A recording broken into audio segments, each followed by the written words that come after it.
একটা ইনসিডেন্ট হয় সেটা তোমাদেরকে আজকে শেয়ার করছি। আমি একটা নাপিতের কাছে যাই চুল কাটতে, বেবি হেয়ার কাট করতে। তো উনি আমাকে বেবির জায়গায় বয়েজ হেয়ার কাট করে দেয়। তো উনি পারবে না সেটা বলে দিত। এবার বাড়ি এসে যখন আমি আমার নিজের ফেসটাকে দেখছি, মানে খুবই কান্না করছি যে কেন উনি এরকম করেছে, কেন কেন করেছে এরকম, সেই নিয়ে তো তুমুল কান্না করি। বেবি কাট করে বলেছি। তো নাপিতটা হচ্ছে কি আমাদের বাড়ি থেকে 3-4টে বাড়ির পরে থাকে। তো উনি আবার এত কান্না যে উনিও জানতে পেরেছে যে আমি কিসের জন্য কান্না করেছি। উনি আবার টাকাটা রিটার্ন করে দেয়। সেই নিয়ে তো একটা কাহিনী, যেটা আজ পর্যন্ত আমাকে কথা শুনতে হয়। তো মা বিকেলবেলা আমাকে অনেক কিছু খাওয়ানোর নাম করে ভুলানোর চেষ্টা করেছে, তারপর থেকে আমি ভুলিনি। আর জীবনে, মানে এই জীবনে স্ত্রীর পর থেকে আমি জীবনে সেলুন তো দূরের কথা, পার্লারেও যাইনি। সামনে পুজো আসছে, এখন কম বেশি চুল সবাই কাটবে। তাদের কাছে একটাই রিকোয়েস্ট, লজ্জায় চুলগুলোকে পার্লারে রেখে এসো না। কোনো হেয়ার, যদি ইচ্ছে হয় তাহলে কোনো হেয়ার ডোনেশনের কাছে যোগাযোগ করবে। অনেক পার্লার বলে থাকে যে তারা হেয়ার ডোনেশনে ক্যাম্পের সাথে যুক্ত, কিন্তু আমার মনে হয় না তারা অত বেশি যুক্ত, কারণ আমি পার্লারে ভরসা করি না। এরকম অনেক সংস্থা আছে যারা এরকম করে। তো তোমরা এভরি পেজে গিয়ে দেখতে পারো, আর চাইলে আমাকে পার্সোনালি ফেসবুকে মেসেজ করতে পারো। আমি তোমাদেরকে তাহলে বলে দেবো যে কোথায় করলে ভালো হয়। 41 ইঞ্চ আমার চুলের হাইট ছিল। আর যারা ভাবে যে এটা কোনো মজার জন্য করছি, সেটা একদমই না।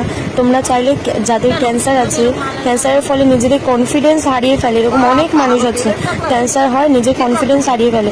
ক্যান্সারের সব থেকে যেই শারীরিক মানসিক যেই সমস্যা হয় না আমরা তো শারীরিক দিক থেকে তাকে হেল্প করতে পারবো না, কারণ থেরাপিগুলো শারীরিক দিক থেকে তার এমনিই কমজোর করে, কিন্তু মানসিক দিক থেকে তো তার হেল্প করতে পারি আমরা, তাই না? যে আর এরকম কেমোথেরাপির ফলে চুলগুলো পড়ে যায়, তাকে যদি আমরা হেয়ারটাকে ডোনেট করি, তার মধ্যে একটা কনফিডেন্স আসবে, বাঁচার একটা সে আলো দেখতে পাবে। তো এটা আমার মনে হয় না এটা কোনো খারাপ কাজ, এটা সবাই করতে পারে, আমি তুমি যে কোনো কেউ করতে পারে। এর জন্য কেউ কাউকে মহান ভাবার কোনো দরকার নেই, শুধু একটা মানুষের মতো মন হওয়া দরকার, আর কিছুই দরকার নেই। এটা তোমরাও পারবে। চুল আমি ফেলাবো না তো, না, যাদের ক্যান্সার আছে তাদেরকে দান করে দেবো।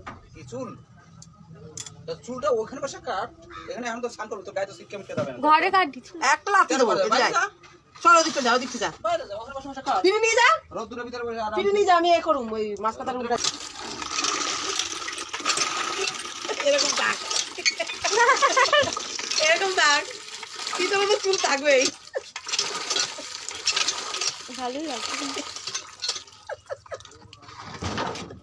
সুন্দরবনে কত মেকআপ করেছি বলে তো। এনে নিয়ে যা, বস, চলে যা। ও মা আসো। এ দাদা একটু উল্টাই নি মাছ কথা। আরে কেউ না, ওই যাচ্ছে সামনে। আরে তুই ওইদিকে তাকা, ওইদিকে মুখ কর, ওইদিকে পিছনে কর, তাহলে কি দেখতে আমরা কে এখানে।